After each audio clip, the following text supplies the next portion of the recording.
Assalamualaikum warahmatullahi wabarakatuh. Untuk kali ini kita akan membahas ke materi berikutnya.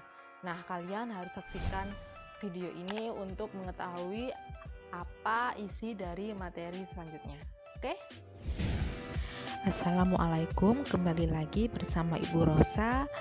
Kali ini kita akan membahas tentang materi HAKI.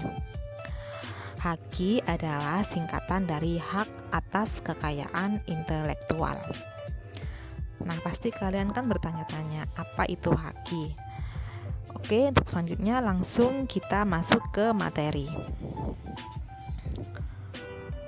Yang pertama ada pengertian HAKI. HAKI adalah hak-hak yang bisa ditegaskan menyangkut intelektualitas manusia.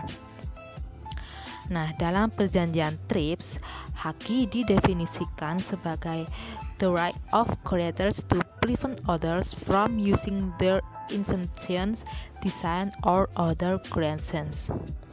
Yang artinya hak pencipta untuk mencegah orang lain menggunakan penemuan, desain, atau ciptaan lain. Jadi garis besarnya HAKI adalah jika kalian menciptakan sebuah merek atau menciptakan sebuah desain, lalu ada orang yang mengakui bahwa desain itu adalah milik dia, padahal desain itu kalian yang buat, nah kalian bisa mengadukannya pada HAKI. Kalian harus mendaftarkan dulu desain atau merek kalian di HAKI. Lalu kalau ada yang mengakui tentang hal-hal tersebut, bisa kalian adukan.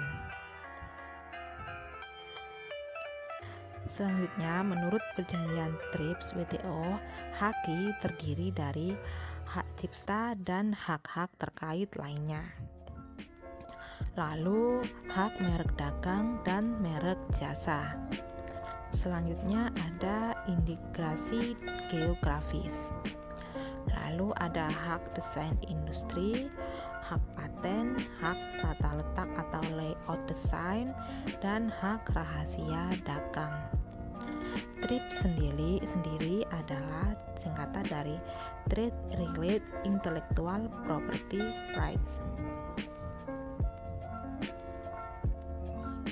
Lalu HAKI dilandasi dengan organisasi WTO.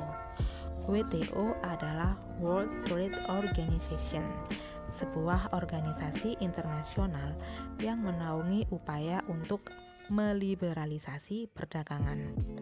Organisasi ini menyediakan aturan-aturan dasar dalam perdagangan internasional. Selanjutnya ada prinsip pembentukan organisasi WTO. Prinsipnya adalah untuk mengupayakan keterbukaan batas wilayah, memberikan jaminan dan perlakuan non-diskriminasi antara negara anggota satu dengan anggota yang lainnya. Lalu ada manfaat WTO bagi Indonesia. Manfaatnya adalah menghindari tindakan unilateral negara yang terkuat.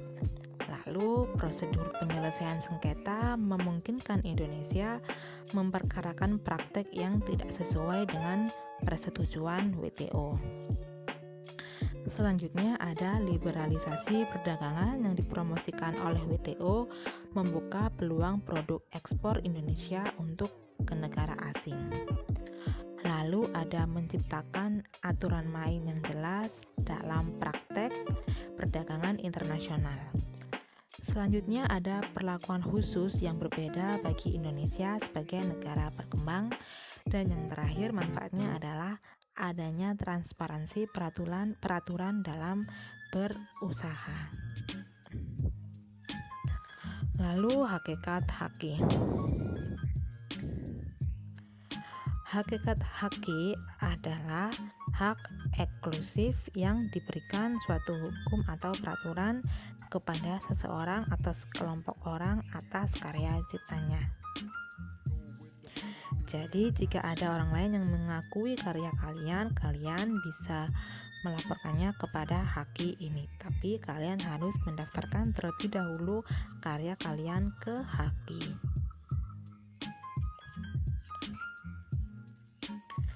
Selanjutnya, tujuan penerapan Haki. Tujuan penerapan Haki adalah antisipasi kemungkinan adanya pelanggar Haki atau melanggar Haki. Selanjutnya, meningkatkan daya kompetisi dan pangsa pasar.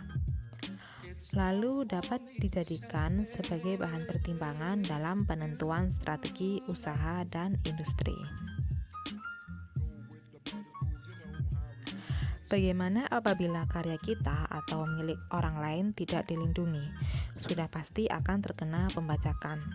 Contohnya di industri musik, saat ini marak terjadi pembajakan kaset atau DVD karena kurangnya penegakan hukum, ketidaktahuan masyarakat terhadap perlindungan hak cipta karya orang lain.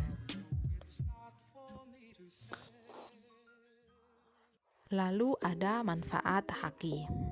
Dalam dunia usaha, manfaat Haki adalah perusahaan yang telah dibangun mendapat citra yang positif. Lalu investor dapat menjamin kepastian hukum. Yang ketiga, pemerintah dengan adanya Haki dapat menerima devisa. Lalu adanya kepastian hukum bagi pemegang hak dalam melakukan usahanya. Selanjutnya ada pemegang hak dapat melakukan upaya hukum, baik perdata maupun pidana. Jika ada yang melanggar, kalian bisa melaporkannya pada hukum dengan laporan perdata ataupun pidana. Selanjutnya, pemegang hak dapat memberikan izin atau lisensi kepada pihak lain. Jika ada orang yang ingin mengakui ataupun ingin menyalin karya kalian dan meminta izin kepada kalian, kalian bisa memiliki wewenang mengizinkan atau tidak mengizinkan. Selanjutnya ada jenis-jenis hak cipta. Hak cipta adalah hak khusus bagi pencipta untuk mengumumkan atau memperbanyak ciptaannya. Termasuk ciptaan yang dilindungi adalah dalam bidang ilmu pengetahuan, sastra, dan seni. Berikut jenis-jenis hak cipta. Ada hak paten, hak merek, hak industri, hak desain layout, hak rahasia dagang, hak indikasi geografis, dan hak folklore. Nah, berikut ini ada jenis pelanggaran hak cipta. Yang pertama, mengutip atau mengakui sebagian ciptaan orang lain dan dimasukkan ke dalam ciptaannya sendiri, seolah-olah itu adalah ciptaan mereka sendiri. Perbuatan seperti ini disebut dengan penjiplakan atau plagiat. Lalu ada pelanggaran hak cipta, mengambil ciptaan orang lain untuk diperbanyak dan diumumkan sebagaimana yang aslinya tanpa mengubah bentuk, isi, dan penerbitnya. Lalu ada pelanggaran dengan sengaja dan tanpa hak memperbanyak penggunaan untuk kepentingan komersil. Selanjutnya ada pelanggaran membajak karya orang lain, pelanggaran menyalin ciptaan orang lain, dan pelanggaran mengadaptasi ciptaan orang lain untuk membuat hak cipta baru. Nah, sekian materi Haki kali ini. Semoga bisa bermanfaat bagi kalian jika kalian ingin mendirikan sebuah usaha atau ingin menciptakan suatu karya. Mohon maaf bila dalam menjelaskan masih ada kekurangan. Wassalamualaikum warahmatullahi wabarakatuh.